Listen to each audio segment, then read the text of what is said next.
পৃথিবীর বুকে এক টুকরো স্বর্গ বলা হয় যে দেশটিকে, তার নাম সুইজারল্যান্ড। বিশ্বজুড়ে ভ্রমণ পিপাসু মানুষদের কাছে অন্যতম কাঙ্ক্ষিত গন্তব্য।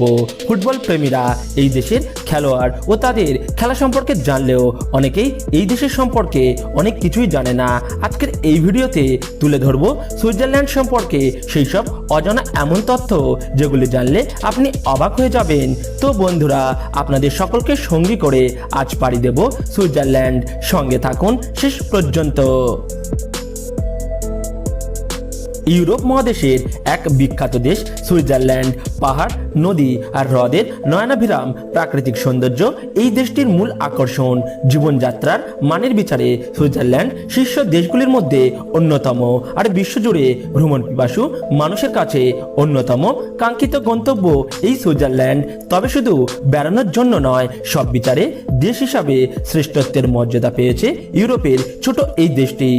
সম্প্রতি যুক্তরাষ্ট্রের গণমাধ্যম এবং ওয়ার্ল্ড রিপোর্টের প্রতিবেদনে দ্বিতীয়বারের মতো পৃথিবীর শ্রেষ্ঠ দেশের তালিকায় শীর্ষ স্থান দখল করল সুইজারল্যান্ড। এবছর তালিকায় ৮০টি দেশ স্থান পেয়েছে। সেরা দেশ বাছাইয়ের বিবেচনায় আনা হয় অর্থনৈতিক প্রভাব, ক্ষমতা, নাগরিকত্ব এবং জীবনযাত্রার মান। সুইজারল্যান্ডের আয়তন ৪১,২৮৫ বর্গ কিলোমিটার। আয়তনে ছোট হলেও দেশটি প্রাকৃতিক সৌন্দর্যে স্বয়ং সম্পন্ন। মাথাপিছু আয়ের দিক থেকে তাদের অবস্থান বিশ্বে অষ্টম, জিডিপির হিসাবে বিশ্বে নবম। এছাড়া সরকারি স্বচ্ছতা, মানবাধিকার, অর্থনৈতিক প্রতিযোগিতা এবং মানব উন্নয়ন সূচকে তাদের অবস্থান প্রায় শীর্ষে। এই দেশে ২ বছর ধরে বেকার থাকলে ভাতা দেয় সরকার। এটা অনন্য দৃষ্টান্ত হলেও এতে সংযুক্ত রয়েছে চিত্ত বিনোদনের জন্য ঘুরতে যাওয়া ইত্যাদির ভাতা। ২০১৬ সালের হিসাব অনুযায়ী দেশটিতে ৮৩,৭২,০০০-এর অধিক মানুষ বসবাস করেন। এতে বহুভাষী রাষ্ট্র এবং ৪টি রাষ্ট্রভাষা রয়েছে: জার্মান, ফরাসি, ইতালীয় এবং রোমানীয়। বাকিরা স্পেনীয়, পর্তুগিজ আর তুর্কি ভাষায় কথা বলে। সুইজারল্যান্ডের শিক্ষার হার ১০০%। ৫ থেকে ১৬ বছর বয়সে শিক্ষা বাধ্যতামূলক। এই দেশের রাজধানীর নাম বার্ন। এটি মূলত সরকারি এবং প্রশাসনিক শহর। সুইজারল্যান্ডের সবচেয়ে বড় শহর জুরি।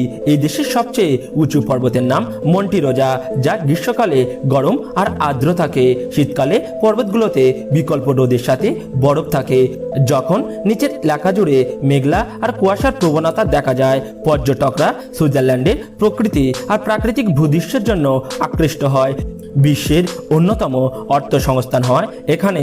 বহু ভ্রমণকারী ব্যবসার জন্য আসেন। এখানে 50টি জাদুঘর ও 100টি আর্ট গ্যালারি রয়েছে। আন্তর্জাতিক খ্যাতিসম্পন্ন সুইজারল্যান্ডে পণ্য কিনতে কিনতে ভ্রমণকারীরা যখন ক্লান্ত হয়ে যান, তখন লেক জুড়িতে নৌকা ভ্রমণে যেতে পারেন অথবা কাছাকাছি পাহাড়ে আরোহণ করতে পারেন। আল্পস পর্বতমালার অপরূপ সৌন্দর্য এবং অসংখ্য নয়নাভিরাম হ্রদ এই দেশকে করে তুলেছে অনন্য।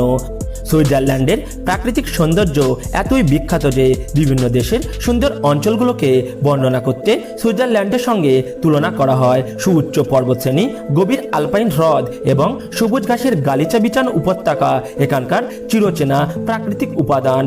এই নিসর্গ বহু লেখক, সাহিত্যিক, কবি, চিত্রশিল্পীকে অনুপ্রাণিত করেছেন তাদের শিল্পকর্ম সৃষ্টিতে। বিশ্বের ভ্রমণ পিপাসুদের কাঙ্ক্ষিত ভ্রমণের তালিকায় সুইজারল্যান্ড নেই এমন লোক খুব কমই পাওয়া যাবে।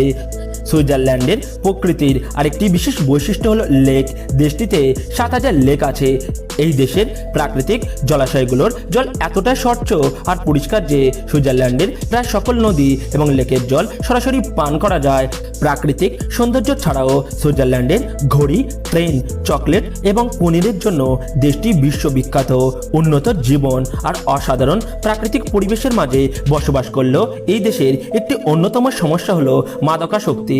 একজন সুইস নাগরিক প্রতি বছর গড়ে প্রায় ৩৬ লিটার ওয়াইন, ৫৭ লিটার বিয়ার এবং ৯ লিটার খাঁটি অ্যালকোহল পান করে। দেশের প্রায় ২.৫ লাখ মানুষ মদ্যপানে চরম মাত্রায় আসক্ত। প্রতি বছর প্রায় ১,৬০০ লোক সরাসরি মদ্যপান করার কারণে মারা যায়। সুইজারল্যান্ড সম্পর্কে রসিকতা করে এই দেশের বিশ্ববিদ্যালয়গুলোকে বলা হয় নোবেল প্রাইজ মেশিন, কারণ সুইস বিশ্ববিদ্যালয়গুলো থেকে এখনো পর্যন্ত প্রায় 113 জন নোবেল পুরস্কার লাভ করেছে, যাদের অধিকাংশই হলেন বিজ্ঞানী। এক সমীক্ষায় দেখা গেছে সারা পৃথিবীতে যত নববিবাহিতরা বিদেশে হানিমুন করতে যান তাদের মধ্যে 50% বেশি কাপল হানিমুন করতে যান সুইজারল্যান্ডে। তো বন্ধুরা, আপনিও কি সুইজারল্যান্ডে যেতে চাইবেন তা কমেন্ট বক্সে জানাতে পারেন। ভিডিওটি ভালো লাগলে লাইক, কমেন্ট, শেয়ার করবেন এবং আমাদের চ্যানেলটি সাবস্ক্রাইব করে পাশে থাকা বেল আইকনটি বাজিয়ে দেবেন। সাথে থাকার জন্য অসংখ্য ধন্যবাদ।